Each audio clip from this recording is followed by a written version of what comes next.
Halo guys, selamat datang di YouTube channel Kelompok Agramas. Nah, melalui video ini kami akan membahas mengenai audit internal sektor publik. Tapi sebelum itu kami akan mempersembahkan sebuah penampilan. Agramas kelompok kita, dosennya itu Mustafid, diajar di kelas audit internal. Agramas paling keren, Agramas selalu di depan, matalah yang pasti dapat nilai A. Nah, selanjutnya kita akan memahami audit internal sektor publik. Audit internal sektor publik merupakan satuan kerja khusus dalam melakukan audit terhadap laporan keuangan dari sektor publik maupun instansi pemerintahan. Untuk manfaatnya itu dapat dilihat dari dua sisi. Untuk sisi masyarakat itu mereka dapat mengetahui informasi dari sumber yang terpercaya dalam pengelolaan dana oleh pemerintah. Sedangkan kalau dari sisi pemerintahnya itu mereka itu audit merupakan sebuah tanggung jawab dari pelaporan keuangan sehingga rakyat itu tahu pemanfaatannya sudah sesuai prosedur dan standar atau tidak. Untuk pemerintahan yang baik itu mereka harus dapat melaporkan laporan keuangan yang baik pula, dan untuk itu mereka berhak untuk dipilih kembali. Sedangkan apabila dalam pelaporan tersebut berdampak negatif, itu mereka tidak pantas untuk dipilih kembali.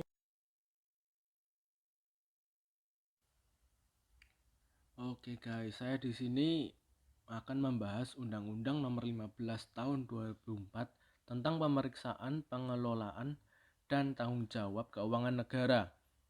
Nah, di pasal 4 ayat 1 menyebutkan bahwa yang dimaksud pemeriksaan keuangan negara terdiri atas pemeriksaan keuangan, pemeriksaan kinerja, dan pemeriksaan dengan tujuan tertentu. Atas dasar itu, audit sektor publik di Indonesia dikenal sebagai audit keuangan negara. Sementara lingkup pemeriksaannya yang diatur dalam pasal 2 ayat 1 dan ayat 2 adalah meliputi pemeriksaan atas pengelolaan keuangan negara dan pemeriksaan atas tanggung jawab keuangan negara, dan yang melaksanakan pemeriksaan atas pengelolaan dan tanggung jawab keuangan negara tersebut adalah BPK atau Badan Pemeriksa Keuangan. Nah, pejabat yang diperiksa dan atau yang bertanggung jawab adalah satu orang atau lebih yang diserai tugas untuk mengelola keuangan negara seperti yang tertera pada pasal 1 ayat 4. Dalam pasal 9 ayat 1 menyebutkan bahwa dalam menyelenggarakan pemeriksaan pengelolaan dan tanggung jawab keuangan negara, BPK dapat memanfaatkan hasil pemeriksaan aparat pengawas intern pemerintah. Selanjutnya, pada ayat 2 dinyatakan untuk keperluan sebagaimana dimaksud pada ayat 1, laporan hasil pemeriksaan intern pemerintah wajib disampaikan kepada BPK. Nah guys, aparat yang dimaksud sebagai pengawas intern pemerintah itu adalah APIP atau aparat pengawas intern pemerintah. Nah, dalam peraturan pemerintah Republik Indonesia nomor 60 tahun 2008 tentang sistem pengendalian intern pemerintah, dijelaskan bahwa pengawas intern adalah seluruh proses kegiatan audit, review, evaluasi, pemantauan, dan kegiatan pengawasan lain terhadap penyelenggaraan tugas atau fungsi organisasi dalam rangka memberikan keyakinan yang memadai bahwa kegiatan telah dilaksanakan sesuai dengan tolak ukur yang telah ditetapkan secara efektif dan efisien untuk kepentingan pimpinan dalam mewujudkan tata kepemerintahan yang baik. Nah, sesuai yang dijelaskan dalam pasal 49 ayat 1 Peraturan Pemerintah nomor 60 tahun 2008, yang dimaksud APIP adalah yang pertama BPKP atau Badan Pengawas Keuangan dan Pembangunan, yang kedua Inspektorat Jenderal atau nama lain yang secara fungsional melaksanakan pengawasan intern, yang ketiga Inspektorat Provinsi, dan yang keempat Inspektorat Kabupaten atau Kota. Penjelasan diatur dalam Ketentuan Umum Peraturan Pemerintah Nomor 60 Tahun 2008 adalah sebagai berikut. Yang pertama, Badan Pengawas Keuangan dan Pembangunan atau BPKP adalah aparat pengawas intern pemerintah yang bertanggung jawab langsung kepada Presiden. Yang kedua, Inspektorat Jenderal atau nama lain yang secara fungsional melaksanakan pengawasan intern adalah aparat pengawas intern pemerintah yang bertanggung jawab langsung kepada menteri atau pimpinan lembaga. Yang ketiga, ada Inspektorat Provinsi, adalah aparat pengawas intern pemerintah yang bertanggung jawab langsung kepada gubernur. Yang terakhir atau yang keempat adalah Inspektorat Kabupaten atau Kota, yang dimana adalah aparat pengawas intern pemerintah yang bertanggung jawab langsung kepada bupati atau wali kota.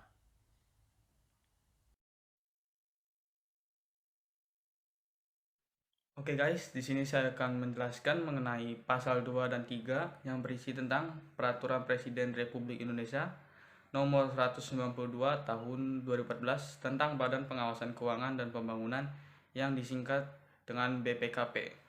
Di mana BPKP ini memiliki tugas yaitu menyelenggarakan semua urusan pemerintahan di bidang pengawasan keuangan negara atau daerah dan pembangunan nasional.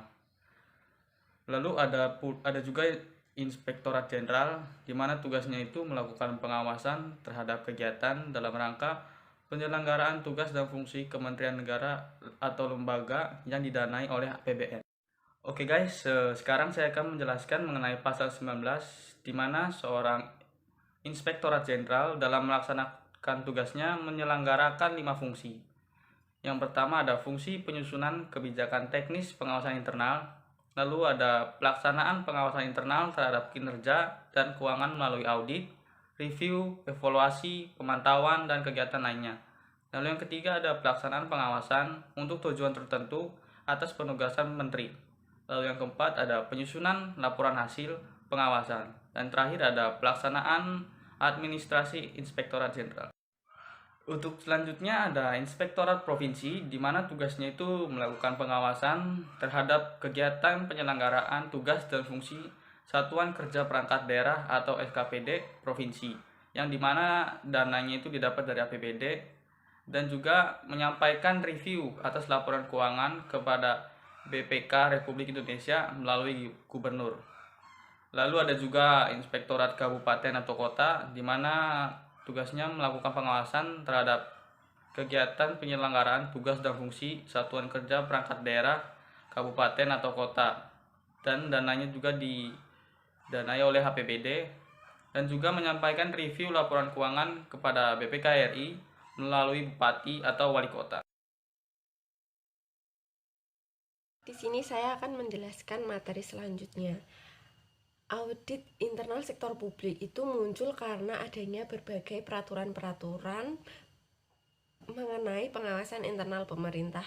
Nah, AP sendiri atau kepanjangannya Aparat Pengawasan Intern Pemerintah itu muncul dan diatur keberadaannya dalam Peraturan Pemerintah Nomor 60 Tahun 2008.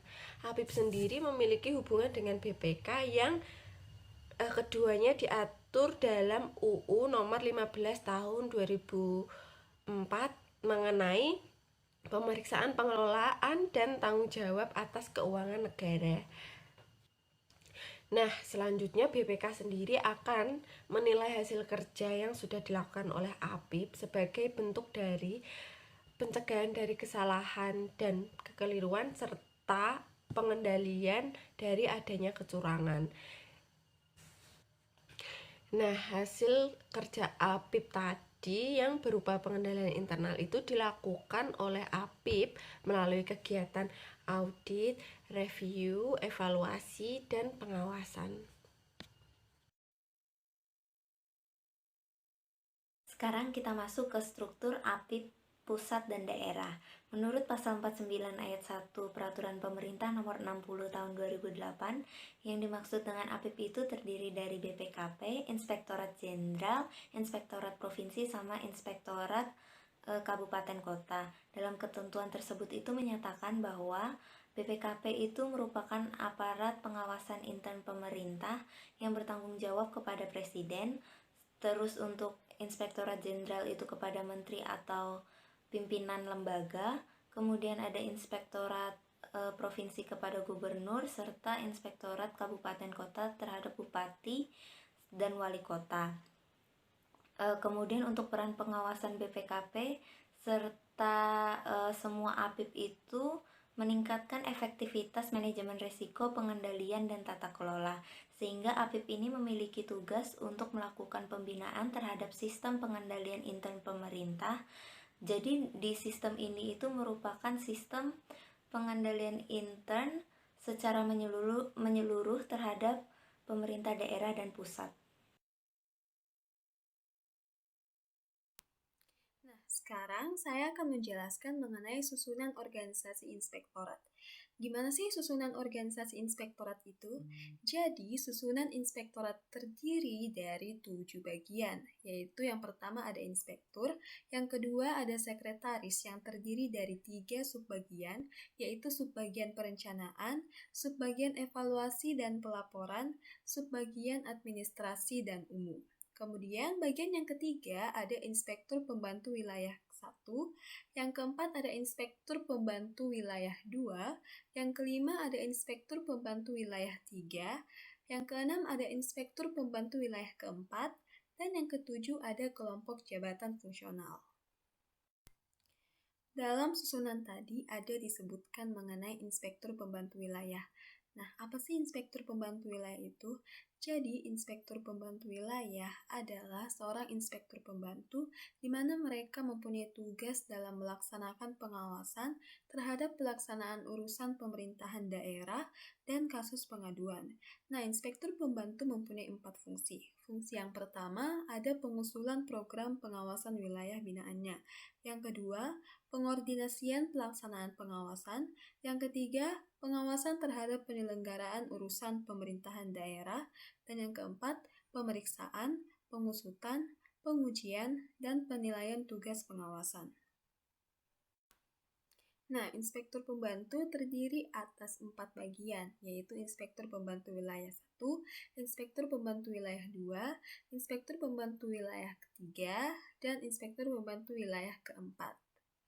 Nah, inspektur pembantu wilayah pada inspektorat kabupaten membawahi wilayah kerja pembinaan dan pengawasan pada satuan kerja perangkat daerah di lingkungan pemerintah kabupaten, kecamatan, serta kelurahan atau desa.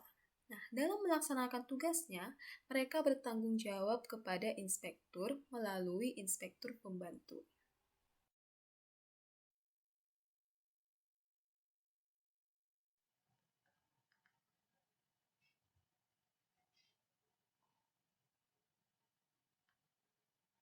Perbedaan audit internal sektor publik dan sektor privat. Jadi guys, apabila kita melihat dari tujuan dan aplikasi audit internal, dapat dikatakan tidak ada perbedaan yang signifikan antara audit internal di sektor publik, sektor korporasi, dan privat maupun swasta. Karena pada dua jenis instansi tersebut, aktivitas audit internal tetap menempati posisi unik. Uniknya karena dalam posisi mengawasi cara kerja organisasi mereka sendiri. Terdapat potensi konflik antara auditor internal dengan manajemen. Dalam hal ini, baik di sektor publik maupun privat, auditor internal dapat menjadi bagian penting bagi manajemen sebagai penasehat untuk kemajuan organisasi. Nah, di sini saya akan membahas beberapa perbedaan audit internal, sektor publik, dan sektor privat. Untuk lebih rincinya nanti akan dibantu oleh teman saya ya guys. Oke, jadi di sini ada auditor sektor publik. Auditor dipekerjakan oleh entitas publik. Jadi pada sektor publik, auditor dipekerjakan oleh entitas publik dan fungsi auditor internal yaitu melekat. Jadi pada manajemen organisasi modern baik sektor publik maupun privat dapat merasakan manfaat yang besar dengan keberadaan audit internal, seperti dalam pencegahan penyimpangan, ketidakkonsistenan prosedur, dan kebijakan kontrol yang memungkinkan. Selanjutnya pada auditor sektor privat. Nah, jadi pada auditor sektor privat dilakukan oleh karyawan itu sendiri yang disebut dengan auditor internal. Dalam hal ini masih ada ketergantungan langsung pada manajemen senior.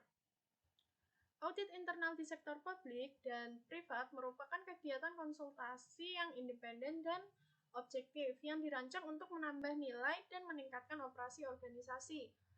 Dan dengan begitu, audit internal membantu organisasi untuk mencapai tujuan dengan menyediakan pendekatan yang sistematis dan disiplin untuk mengevaluasi dan meningkatkan aktivitas proses manajemen risiko, tata kelola, dan kontrol. Audit internal di sektor publik dan privat harus memiliki akses pada semua elemen informasi yang dianggap perlu untuk mendukung kinerja dan fungsinya. Hal ini dikarenakan karena akan menjadi penyedia informasi kepada publik.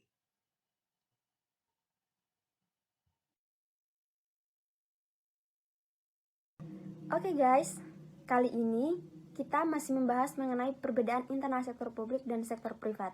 Dalam kedua sektor ini memiliki perbedaan pada bagian status, sifat tanggung jawab, dan pemangku kepentingan. Audit internal memberi jaminan dan kepastian pada manajemen puncak dan kalangan pemangku kepentingan bahwa sistem manajemen mutu yang memadai dan efektif telah berfungsi sebagaimana yang telah diinginkan, dan bahwa kelemahan pada sistem perusahaan dan peluang perbaikannya telah teridentifikasi. Ada perbedaan pada sektor privat dan juga sektor publik yang dapat dilihat dari keefektifannya, yakni dalam sektor privat itu memiliki sumber daya untuk manajemen organisasi dan komite, dan juga memiliki objektivitas, keterampilan, dan pengetahuan yang kompeten yang dapat menambah nilai untuk proses pengendalian internal, manajemen risiko, dan tata kelola organisasi. Yang dapat disimpulkan bahwa audit internal sektor privat ini berperan dalam perbaikan metode manajemen, mampu melaksanakan pekerjaan yang terkoordinasi untuk mengevaluasi dengan benar. Sementara pada audit sektor publik itu lebih berfokus atau merujuk pada audit kinerja entitas, yang dimana hanya mengumpulkan pendapatan dan juga mengumpulkan pengeluaran, tetapi tidak menilai apakah telah dihabiskan dengan baik atau buruk. Untuk itu, dalam audit sektor publik ini diperlukan aktivitas mengaudit aspek manajemen dan juga untuk mengetahui apakah tujuannya telah tercapai atau tidak. Oke guys, sebagai penutup konten Agramas kali ini, aku mau ngasih informasi nih buat teman-teman mengenai perbedaan audit sektor publik dan audit sektor privat secara rinci. Nah, karena dari tadi kan teman-teman udah dengerin nih perbedaan-perbedaannya dari teman-teman aku, dari aku sendiri. Nah, sekarang dirinci dengan tabel yang sudah tersedia dalam PowerPoint ini. Nah, yang pertama dari segi pelaksanaannya. Kalau audit sektor publik itu dilaksanakan oleh lembaga audit pemerintahan dan KAP yang ditunjuk oleh BPK. Nah, kalau audit sektor private itu yang melaksanakan adalah kantor akuntan publik atau KAP. Nah, kemudian kalau dari segi objeknya sendiri itu, audit sektor publik adalah objeknya entitas, program, kegiatan, dan fungsi yang berkaitan dengan pelaksanaan, pengelolaan, dan tanggung jawab keuangan negara. Nah, semuanya itu kan sudah diatur dalam peraturan perundang-undangan. Kemudian untuk objek dari audit sektor privat sendiri itu adalah perusahaan atau entitas swasta. Nah, kemudian dari segi standarnya, kalau segi standarnya sendiri, standar dari audit sektor publiknya itu adalah standar pemeriksaan keuangan negara atau SPKN yang dikeluarkan oleh BPK. Kemudian kalau standar dari audit sektor private sendiri itu diatur oleh standar profesional akuntan publik atau disebut dengan SPAP yang dikeluarkan oleh IAI. Nah, kalau dari kepatuhan terhadap undang-undang sendiri, jelas kalau dari audit sektor publik itu semuanya memang hampir semuanya itu diatur oleh peraturan perundang-undangan. Jadi faktor dominan merupakan faktor dominan lah kalau untuk peraturan perundang-undangan dalam audit sektor publik. Nah, kalau peraturan perundang-undangan sendiri untuk audit sektor private itu tidak terlalu dominan dalam audit, karena teman-teman tahu sendiri dalam audit sektor publik itu tidak terlalu diatur lah, atau bahkan tidak ada acuannya dalam peraturan perundang-undangan. Nah, itu penjelasan secara rincinya atau secara ringkasnya mengenai perbedaan audit sektor publik dan audit sektor private. Nah, karena dari tadi kan udah nih dari teman-temanku terus ditutup oleh aku, dari Agramas pamit undur diri. Semoga kalian suka dengan konten kali ini. Goodbye.